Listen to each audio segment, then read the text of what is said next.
Libreng check-up sa mata at reading glasses naman ang natanggap ng ating PDL sa Valenzuela City Jail. Bahagi pa rin po yan ng Jail Visitation and Decongestion Program ng PAO. Let us all watch this.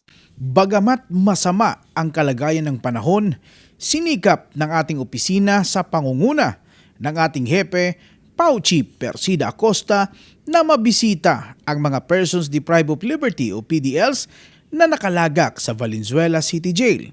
Isinagawa doon ang PAO Legal, Medical, Dental, Optical Jail Visitation and Decongestion Program. At buo pa rin ang pagsuporta ng private partners ng PAO sa proyektong ito.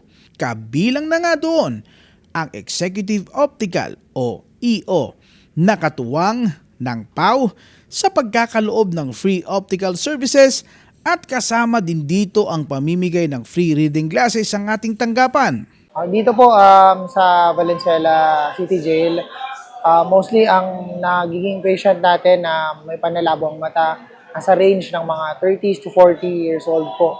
So yung mga 40 years old na population, karaniwan ito yung mga nangangailangan ng grado sa pangbasa o sa pangmalapitan. Okay, sobrang konti lang po ng mga PDLs dito, nakakagulat nga po nakaka-proud din sa Valenzuela na mababa ang kanilang population ng mga PDLs. Ang mga babae dito parang kakaunti lang po, parang mga 19 or 16, 19 lang po yung mga babae. Sa mga lalaki naman po karaniwan, mga reading glasses, yung mga kailangan nila. Marami po tayong dalang reading glasses at ma-accommodate po nila lahat ng mga nangangailangan ng may reading glasses o mga 40 years old pataas na PDLs. Ipinaliwanag din ni Doc Joseph sa pagkakataong iyon ang tungkol sa nearsightedness at farsightedness at bakit nagkakaroon ng ganitong kondisyon ang isang tao. So mabilis na paliwanag, ang nearsightedness po ay panlalabo ng mata sa malayo. Okay po, pag sinabi nearsighted, ang mata mo ay lumalabo sa malayo, ngunit sa malapit ikaw ay malinaw ang iyong paningin. Pag farsighted naman po, malinaw ang iyong paningin sa malayo, ngunit malabo siya kapag ikaw ay nagbabasa sa malapit. Maraming nagiging dahilan ng pagkakaroon ng nearsightedness or farsighted. Una na rito yung lifestyle.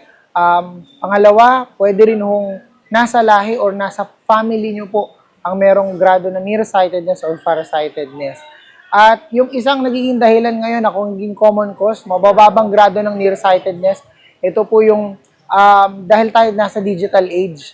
So marami sa atin ang nakatutok sa pangmalapitan na gawain at isa yun sa mas nagiging sanhi o mas mabilis na nagiging sanhi ng pagtaas ng nearsightedness.